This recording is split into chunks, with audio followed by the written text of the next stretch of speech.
As I talk you through drawing this velocity time graph, I'll point out 3 key facts that you need to know.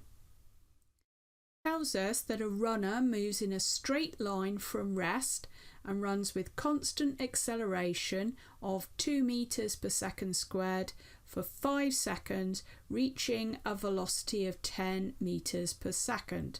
I'm going to stop there and let's deal with that. So the first thing we're going to pay attention to is it says from rest. So that means his initial speed was 0. We're then told that he gets up to a speed of 10 and that takes 5 seconds. So I don't actually need the acceleration there. So after 5 seconds, he's got up to 10 meters per second. So I can draw in my first part of the line. So how does that line link with the acceleration? So the gradient of that line equals the acceleration. So we're told that the acceleration was 2 meters per second squared. So what you can see if we're working out the gradient is that this is 10 high, this is 5 wide. So 10 divided by 5 gives you 2 meters per second squared. So it's as simple as that, just finding the gradient on a line. The next thing it tells us, it says they maintain this velocity for 15 seconds. So if they keep that velocity for 15 seconds, it will look like this on the graph. So here's the second key thing that we need to know. So a horizontal line on a velocity time graph means that they are moving with a constant velocity or speed. So don't get that confused, because on a distance time graph it means that they're not moving. On a velocity time graph it means they're moving but at a constant speed. Final thing it tells us is that they're going to slow down at a uniform rate for 10 seconds and then it stops. So uniform rate is important because that means that you're going to get a straight line and not a curved line. So they slow down for 10 seconds and stop. So that means that they end up at 0 again. And so our graph we'll get by drawing seconds later would take us to 30 seconds. So they've slowed down and we're told it was a uniform rate, but question 1 asks us to actually work out numerically what that deceleration was. So if we just have a look here, so we can see that it's dropped 10 in 10 seconds. So the deceleration, the gradient of that line, is 10 over 10, which equals 1. So that would be 1 meter per second squared. Those are the units that we use for acceleration. Second question asks us to work out what the total distance travelled was. But this graph gives us speed and it gives us time. So how are we going to get that total distance? The area under the line, or curve sometimes, is equal to the distance. So what we can see is we've got a shape underneath that line that's got a rectangle in the middle and 2 triangles, 1 at each end. I'll call this 1, this 2 and this 3. So the area of the first part, so area of a triangle is a half base times height, so it's a half times 5 times 10. So So that's 25 metres. That's the area of 1. So the area of part 2 in the middle is a rectangle. So that's going to be 10 times 15 is 150 metres. And then the area of 3, another triangle, so that's a half times 10 times 10, so that's going to be 50 metres. So if we add them all together, the total distance, 150 and 50 is 200, plus the 25 is 225 metres. So here are your 3 key facts. Your gradient is the acceleration now. A horizontal line means it's going at a constant speed, and the area underneath the line equals the distance. Here's another velocity time graph. About a car, we're told that the car accelerates at 18,000 miles per hour squared to its maximum speed v. So its maximum speed is here and we're calling that v. It maintains that speed for 15 seconds before decelerating at 24,000 miles per hour squared. We're told that the total distance that has been driven is 0.4 miles. We've got to work out what that maximum speed is. So it might not seem very obvious at the moment how we're going to do that, but it's all down to that total distance. So what we've got to do is work out the total distance the hard way, so to speak. We know it's supposed to equal 0.4 miles, and that is going to help us work out what v is. So let's break our graph up into shapes. So here we have a trapezium, and then we've got a rectangle, and we've got a triangle. So I'll label these up again. So let's start with area 1. So it's a trapezium, sort of upended from the way that you might normally see it. So the formula is a half a plus b times h. So it's going to be a half 30, that's our a bit here, plus v, that's the b bit, and it's going to be times our height is actually a width on this diagram of 6 seconds. However, our velocity is in miles per hour, so we need those 6 seconds written in hours.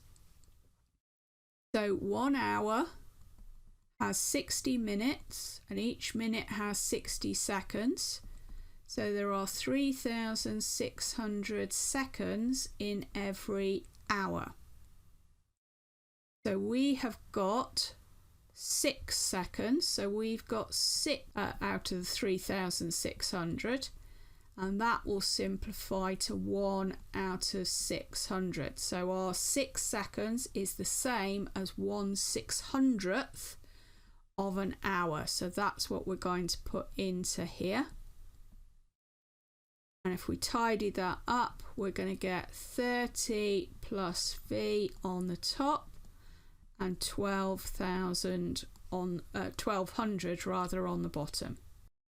So area 2 is a rectangle, and so that's going to be a little bit more straightforward, but we've got to watch out for those seconds again. So it's got a height of v and it's got a width of 15 seconds, but we need that written in hours, but we know that that means it's going to be 15 out of 3,600 times by the v, so it's going to look like this.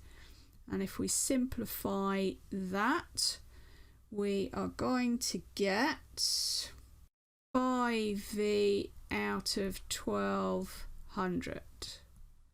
Now I'm deliberately not completely simplifying it, because that one's got the same bottom as area 1, which will make life easier for us. Area 3 is a triangle, so that means it's going to be a half times the base. So the base is 9 seconds. We now know that that's going to be 9 over 3,600. And the height is V, so I'll pop that in there. Okay, so that's 9V over 7200. Now ideally what we want is to have the base of this one to be 1200 like the other two. So that would mean dividing by 6. So we're going to have slightly a cheat fraction on the top just to make our lives a bit easier. So 9 divided by 6 is 1.5. And that's out of the 1200 there. So now if we add those all together, we've got 30 plus V plus 5V plus 1.5V all over our 1200. Tidying that up a little bit more, we've got 30 plus 7.5V over 1200. And what we know is that that total distance is 0.4 miles. So I'm going to convert that. That would be 2/5. That's going to be just a bit easier for us to work with, I think. So if we multiply both sides by the 1200, we're going to get 30 plus 7.5V equals 2/5 of 1200. So 1200 divided by 10 would be 120, so divided by 5 it's 240, and then if we times by the 2 we get 480. Sorry, I'm going to have to go up here to continue. So if we take away the 30 from both sides, we get 7.5V equals 450. So now we just need to divide by the 7.5. In fact, I'm going to double that, make that 15. That'll be 900. Then I don't have to divide by 7.5. So V equals, so 90 has 6 15s in, so that's going to be 60. So that's going to be 60 miles per hour. Here is another velocity time graph, but what you'll notice about this one is that it's curved, so that's going to cause some different problems. First question they ask us is, what is the instantaneous acceleration at 11:15? So first of all, we need to understand what they mean by instantaneous. Because it's a curve and not a straight line, each different point on the curve has a different gradient, and so it has a different acceleration. So we're being asked to find what it is at 11:15. So first of all, let's go up from 11:15. So that's going to be about here. So what we need to do is we need to draw the tangent at that point as best we can. Now mine's going to be a bit wobbly because I don't have a ruler, but something like that. Now we've got a tangent, we can use that to find the gradient of that line, which should be an approximation for the gradient at that point on the circle. So let's form up a triangle. So I'm going to go from 11 to 12 to make that one easier. So that's going to be 1 hour at the bottom. Go up from there. I'd say that's about 55. So we've got 55 here, 1 hour at the bottom. The speed was in hours, so we don't need to change the units. And so the answer to question 1 is 55 kilometers per hour squared.